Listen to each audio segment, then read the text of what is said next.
এবার খালি দিন গুনতে হবে আমাদের কবে আমরা ধামাকাটা পাই। সব কিছু ঠিক থাকলে কিন্তু অগাস্ট মাসে আসতে চলেছে মেগাস্টার শাকিব খানের রোজার ঈদের ছবি, যে ছবিটা ডিরেক্ট করছে আবু হায়াত মাহমুদ।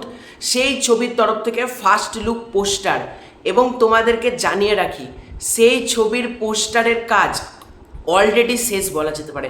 একদম ঠিক শুনেছ, কারণ টিম কিন্তু একটা পোস্টার না 8-10টা পোস্টার কিন্তু রেডি করছে, এবং কিছু পোস্টার কিন্তু পুরোপুরি ফাইনালাইজড হয়ে গেছে।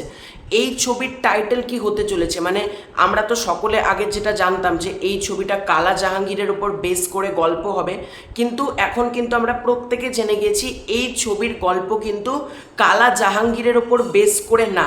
এটা একটা ফ্রিকশনাল ছবি হতে চলেছে। যেরকম আমরা তুফান একটা গ্যাংস্টার, 90s আমলের একটা গ্যাংস্টার, তারপর আমরা রিসেন্টলি তাণ্ডবেও সম্ভবত মেগাস্টার শাকিব খান গ্যাংস্টারেরই চরিত্র প্লে করেছে। আমি বিভিন্ন রিভিউ থেকে যেটুকু বলছি, আমি এখনও তাণ্ডব দেখিনি, চরকিতে আসবে, দেখে রিভিউ করব। তো সেখানেও একটা frictional type of gangster megastar play করেছেন।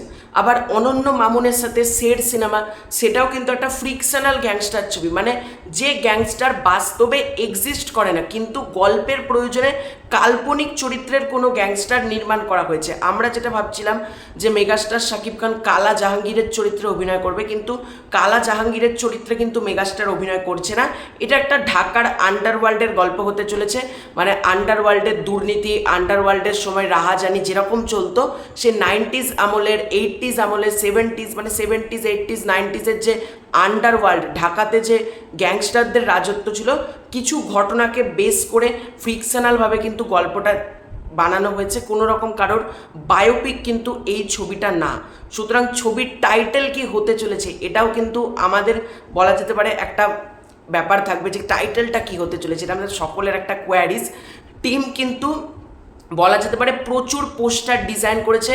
ফাইনাল মুহূর্তে, মানে শেষ মুহূর্তে যে পোস্টারটা তাদের মনে হবে যে এই পোস্টারটা একেবারে পারফেক্ট, কারণ টিম জানে, দেখো তারা বরবাদের পোস্টার দিয়ে যখন এসেছিল, টিম জানে বরবাদের পোস্টার কী লেভেলে হাইপ জেনারেট করেছিল, তুফানের পোস্টার কী লেভেলে হাইপ জেনারেট করেছিল, তাণ্ডবের পোস্টার কী লেভেলে হাইপ জেনারেট করেছিল। টিমকে কিন্তু এমনই কোনো পোস্টার আনতে হবে যাতে বরবাদ, তুফান, তাণ্ডব এই তিনটে সিনেমার যে পোস্টারগুলো এসেছে সেটাকেও ব্রেক করে যাতে এই ছবিটার পোস্টার নাম্বার 1-এ থাকে, এরকমই কিন্তু পোস্টার আনতে হবে। এবং ছবিটা রিলিজ করছে 2026 সালে। মেকার্সরা নভেম্বর মাস থেকে শুটিংয়ে যাবে। আমরা এই মাসে যদি ঘোষণা পাই, মানে শুটিং শুরুর আগে হয়তো আর আমরা কিছু পাবো না, টিম ধীরে সুস্থে কাজ করবে। তবে আমরা এই মাসে যে একটা পোস্টার পাচ্ছি এটুকু কনফার্ম, শুধু অপেক্ষা কবে পাই, মানে এই মাসের মিডিল করে কি পায় নাকি শেষের দিকে পায়, মানে আজকে সবে অগাস্ট মাসের 1 তারিখ, কোন দিনটা মেকার্সরা টার্গেট করে সেটাও কিন্তু একটা দেখবার মতন ব্যাপার হবে। তো তোমাদেরকে জানিয়ে দিলাম টিম কিন্তু 10টা পোস্টার মোটামুটি রেডি করে ফেলেছে।